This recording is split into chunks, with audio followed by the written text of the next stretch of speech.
The original Donkey Kong Country and its sequel were pretty much universally loved, while the final title of the trilogy has remained the most split game of the franchise. This could be due to the release date being close to the N64, it could also be because the average person would agree they were not fans of Kiddy Kong. In addition to those issues, I believe there are a lot of other variables that have played into the hate that Donkey Kong Country 3 receives. Now along with the hate comes the love for the game, and I think a lot of people also genuinely enjoy it, including myself. However, I do see where the hate is coming from. So let's see why you might love and hate Donkey Kong Country 3 on this Retro Rewind.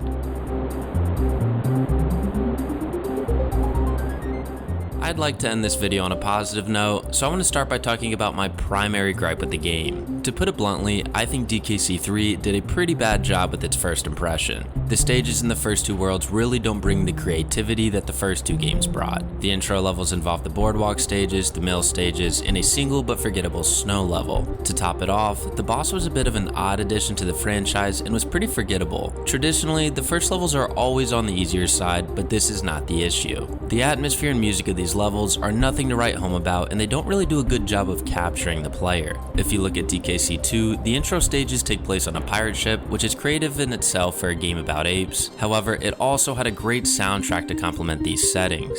Not a single stage in Lake Orangatanga will leave you with a lasting memory, and it surely doesn't leave you wanting more. I actually found myself contemplating whether I wanted to continue playing the game once I defeated the boss, but I knew the game was bound to get better. Unfortunately, Kremwood Forest did not do much to sway my opinion in the other direction. I thought the treetop levels were solid, however, they still aren't as memorable as the ones from the original Donkey Kong Country, and the Riverside levels are pretty easily forgettable. Also, I am in agreement with those who don't like Kiddy Kong. He doesn't really have a personality, as he's quite literally a big baby and pouts like this when he loses.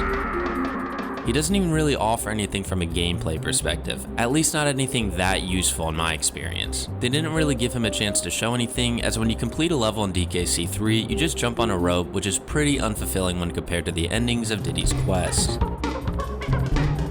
Now, this could be a hot take, but I found the mill stages to be my least favorite in the entire game. The music isn't the best, the setting is pretty boring, and the gimmicks in these ones are pretty off-pace for a Donkey Kong Country game. As someone that is not a speedrunner, I still find the franchise to be fast-paced, and they want you to continuously move forward. In the mill levels though, you have to constantly stop, whether it be to pull some of these levers or to throw barrels at the mice. It just felt a bit odd to me for a DKC game. Now, before moving on to the third world that I went through, I'd like to point out that I believe the overworld itself definitely holds the game back. It doesn't carry an iconic soundtrack like the first two titles, and it's overall more bland than its predecessors. Sure, you get to maneuver around in a hoverboat, but it doesn't actually offer any gameplay value, and the map itself is pretty stale. Obviously, DKC2 has a very creative overworld map, but even the first game had you going through the jungle, the mines, the ocean, the trees, the snow, and so on. Donkey Kong Country 3 really just takes place on the bank of an island, and nothing really stands out at a glance besides maybe K3. The good news is, after the first two worlds, the game definitely starts to pick up the engagement. My next stop was in Mykonos, and the gimmicks of the stages here are overall more enjoyable than the prior ones, but the setting to me was still pretty dull. You have these factory levels which don't really bring an amazing soundtrack, however the gimmicks were fun and definitely upped the challenge. The sewer levels were a good time as is, and even brought a good soundtrack to complement them. However, I still was not too captivated by the setting. I think a good counter argument here is that you could say that Donkey Kong Country also had some basic settings, and I do think it started to wear as the game progressed, but DKC also had some of its best soundtracks right at the beginning of the game, as to where Donkey Kong Country 3 didn't really start producing into what I'm about to speak on next.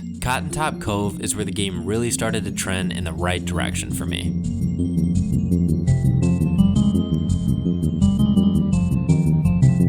It's unfortunate that the game took this long to get to a point where I was actively wanting to play more, and this presents an issue for people that didn't grow up with Donkey Kong Country 3, such as myself. If there is something I've learned since creating my YouTube channel, it's that you need to keep people engaged right from the beginning, and this is what Donkey Kong Country 3 failed to do. However, beginning with Cotton Top Cove, the game really started to pick up the enjoyment. You're finally introduced to the water levels of Donkey Kong Country 3, and just like its predecessors, they did not disappoint.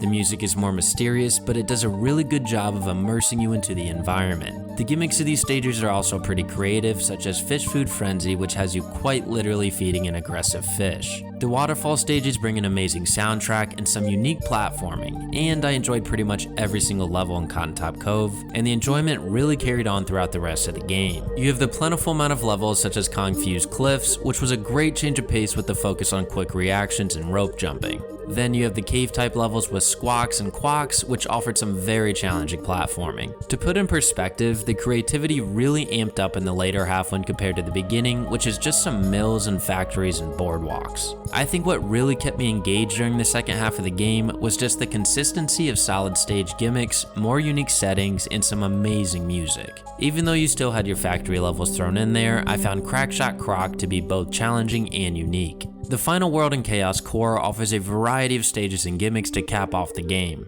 I found some of these levels to be the most challenging, such as Lightning Lookout, which during my first playthrough, it took a plentiful amount of game overs for me. Now, something I haven't really touched on is the boss fights. I'm not sure if this is a controversial opinion, but I overall enjoyed them. The bosses have some interesting designs to say the least. I mean, you have to throw snowballs at a giant snowman. I found them to be challenging for the most part, and they really do put your platforming skills to the test. Whether it be dodging the webs of Ark or avoiding the shell missiles from Barbos, you are surely not in for an easy battle. They're undoubtedly more engaging than the boss fights in the original game, and I think they even match the ones from the sequel. I believe the one downfall to them is that the designs are completely random. At least in DKC 2, you're fighting the forces of K-Rool, but in this title, you're really just battling some obscure looking bad guys. Overall, I think the bosses are a positive note for Donkey Kong Country 3, and the multi-phase final boss is very challenging to say the least.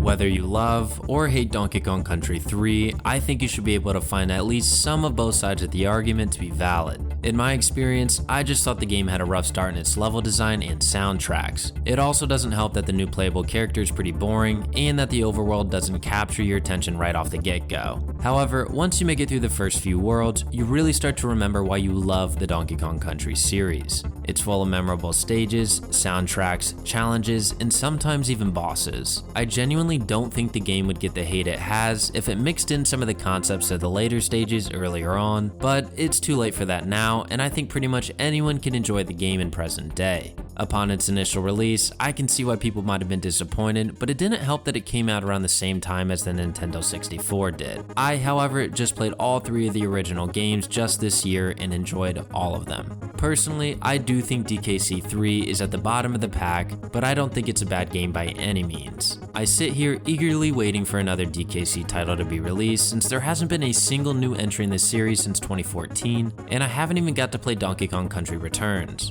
So let me know in the comments below why you either love or hate Donkey Kong Country 3, and if you like content like this, then check out my channel as you can expect to find plenty of similar videos. So, until next time.